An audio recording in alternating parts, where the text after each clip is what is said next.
Bonne nouvelle pour la rentrée académique 2022-2023, l'École supérieure d'administration, d'économie, de journalisme et des métiers de l'audiovisuel ESAE vous ouvre les portes de ses différents sites. À Gbedjourmende, à Bomé-Calavi, à Kpakpa et même à Parakou, l'université ESAE vous offre des bons d'études et des demi-bourses dans toutes ses filières en licence 1, 2 et 3. Et pour les 100 premières inscriptions en master 1 et 2, bénéficiez des demi-bourses. Nouveau bachelier, vous avez au moins la mention assez bien. Inscrivez-vous vite à ESAE et bénéficiez d'un bon de 50 000 francs CFA. Étudiants, étudiantes et nouveaux bacheliers, payez 200 000 francs CFA en sciences de gestion, sciences économiques, sciences juridiques et en administration des affaires en licence 1, 2 et 3 et 500 000 francs CFA en master 1 et 2, 250 000 francs CFA en administration générale, administration des finances, journalisme et métiers de l'audiovisuel en licence 1, 2 et 3 et 600 000 francs CFA en master 1 et 2. Alors, inscrivez-vous vite et profitez des offres exceptionnelles mais également d'un enseignement de qualité à l'université d'excellence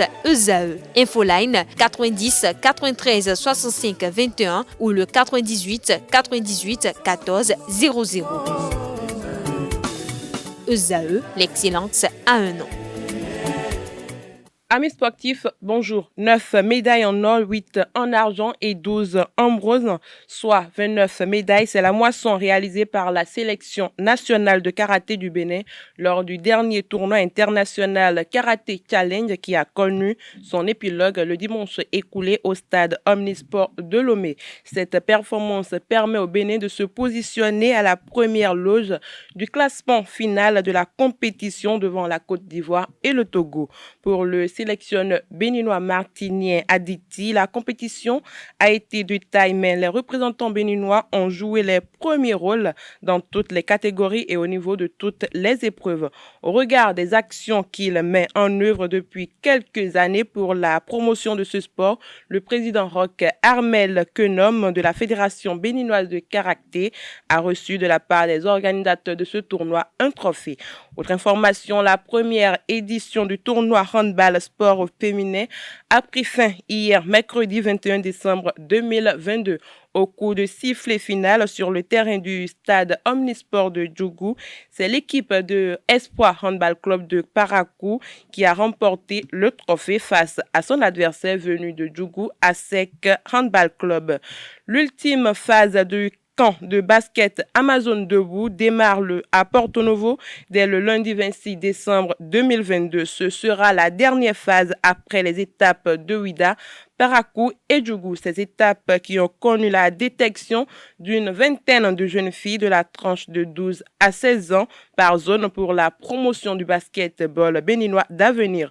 En effet, dans le cadre de la mise en œuvre du projet Amazon Debout, initié par l'association Enfants du Bénin Debout, du président Ahmed Taoufik sur le financement de l'ambassade de France près le Bénin, une série d'activités a été concoctée pour la promotion du sport au Bénin chez les jeunes filles. Ces activités sont allées impacter des jeunes filles d'âge mineur des départements de l'Atlantique, du Borgou et de l'Atakora. Et pour finir son programme d'activités, au titre de l'année 2022, l'association Enfants du Bénin Debout regroupe les débutantes du basketball dont l'inscription à ce camp est encouragée dans la capitale béninoise précisément.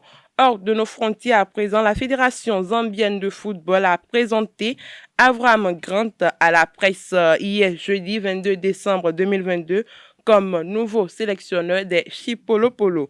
Le technicien israélien a paraphé un contrat de 2 ans plus une année en option. Il vient prendre la succession du Croate Alyosha Hasanovic, remercié il y a quelques semaines. L'entraîneur de 69 ans connaît bien l'Afrique puisqu'il était le sélectionneur du Ghana de 2014 à 2017.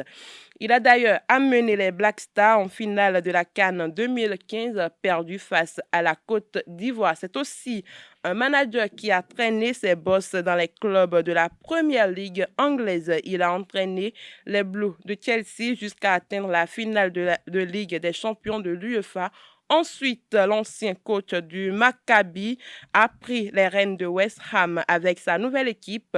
Grant aura pour mission première de ramener les champions d'Afrique 2012 au devant de la scène continentale. La Zambie était absente de la dernière grande messe du football africain au Cameroun. Mercato hivernal pour finir, passé sous peu sous bannière américaine avec le rachat du club par l'homme d'affaires américain Todd Boehly. Chelsea poursuit sa restructuration. À cet effet, le club vient de nommer Christopher Bibel au poste de directeur sportif.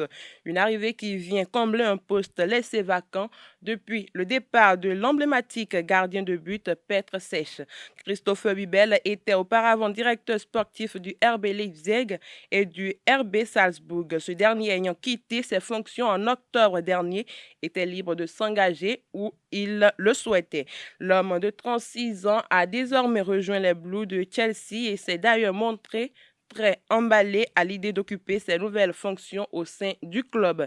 Chelsea est en train de construire le projet le plus excitant du football mondial. Je suis extrêmement content de rejoindre le club. Il y a tellement de potentiel pour le club de continuer à réussir, a-t-il dit lors de sa présentation. C'est tout pour la page des sports de ce matin. Merci pour votre attention et à très bientôt.